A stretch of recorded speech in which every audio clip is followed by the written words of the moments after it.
In Kenya, the Anti-Drug Authority has announced sweeping proposals to tackle alcohol consumption. The National Authority for the Campaign Against Alcohol and Drug Abuse, known as NACADA, wants to raise the legal drinking age from 18 to 21, ban advertising, and limit access to alcohol in public spaces. Now, in its latest report, NACADA warns, and I quote, that alcohol remains the most commonly abused substance in Kenya, contributing significantly to morbidity and mortality. Now, the scale of addiction is staggering. 1 in 8 Kenyans drinks, and 1 in 20 is addicted. That's nearly 1.5 million people. From Nairobi, our correspondent Edith Kimani reports on the fierce debate these proposals have sparked between public health and personal freedom. In Nairobi, 20-year-old Joshua Gadhoma has invited his friends over for pre-game drinks, the party before the party. While it's too early for the club, the bar is just a swipe away, and the boys waste no time ordering their beverages. Kenya's new alcohol proposals want to stop exactly this by banning the online sale of alcohol, blocking home deliveries, and raising the minimum drinking age to 21. It all started when we are 18 years, so we guys, we want to interact socially, parties and all. So saying we wait till 21, no, that's nah. What Joshua calls government interference, Kenya's Alcohol Control Authority sees as a necessary intervention.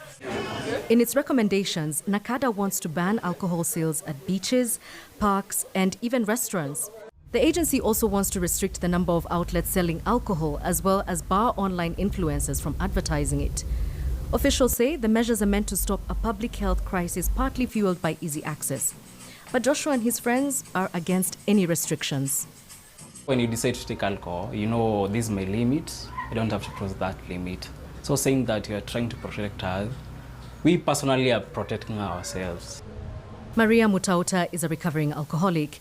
Her drinking spiraled during COVID and was exacerbated by home deliveries.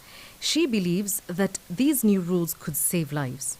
Having that intention to literally take those steps, walking all the way to where alcohol is sold, it makes a big difference. If it's sold in supermarkets, you can decide, oh, I'm just gonna go for some bread, and a quarter, you know? If it's sold in a restaurant, right? You're having a wonderful lunch with a friend, let's get a bottle of wine. It's not necessary, right? However, where Maria sees progress, others see risk. A recent report suggests that 60% of alcohol consumed in Kenya is illicit. With so much cheap, unregulated, and at times deadly brew in the market, critics of these proposals argue that tighter restrictions could push more people, particularly young ones, into the underground market.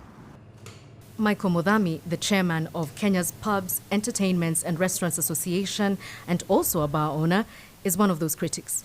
If the law changes, we will not sell to them. We will not. So you're actually turning them to drinking illegal alcohol. You're adding to the problem of illicit. You're adding to the issues of corruption. Back at Joshua's pre-game party, those fears feel distant. For now, the music is loud and the drinks continue to flow. NACADA's rules are just recommendations, after all. I am now joined by Benjamin Odiambo from the Students' Campaign Against Drugs. That's a non-political youth-run organization in Nairobi. Hello, Benjamin. Thanks a lot for your time. Let's talk about the scale of the problem. What really is the human cost of alcohol addiction in Kenya? Well, thank you. The problem really is big. Beyond statistics, we often look at the individuals who use alcohol, but we fail to look at the people behind those individuals who use alcohol and experience the harm. So I'll just highlight 3 key areas. Recent statistics have shown that of the individuals who have been involved in road traffic accidents, quite a significant number of them were found to have been intoxicated. And this has led to fatalities, disability, and other forms of morbidity.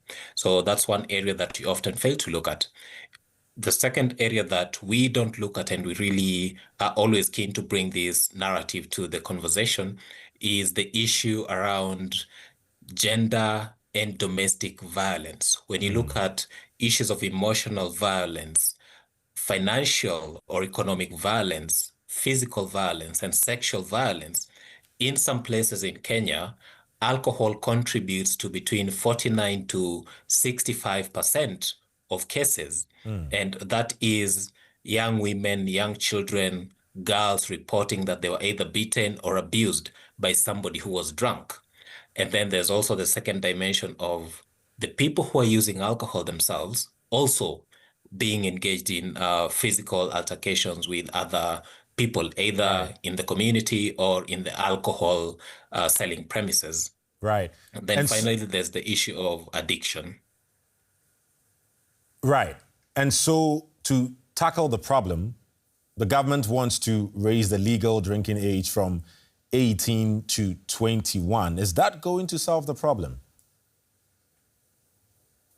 It is part of a solution. It is part of a solution. And it is important to appreciate that this provision is not the solitary provision. It is part of a broader, most evidence-based and life-saving policy intervention that we have seen in this region and probably in many parts of the world. It is anchored on the World Health Organization Safer Technical Package, as well as the Global Alcohol Action Plan. So raising the minimum legal drinking age from 18 to 21 is just part of a broader a set of packages that are going to address this particular problem. So what more needs to be done then? Looking at issues around...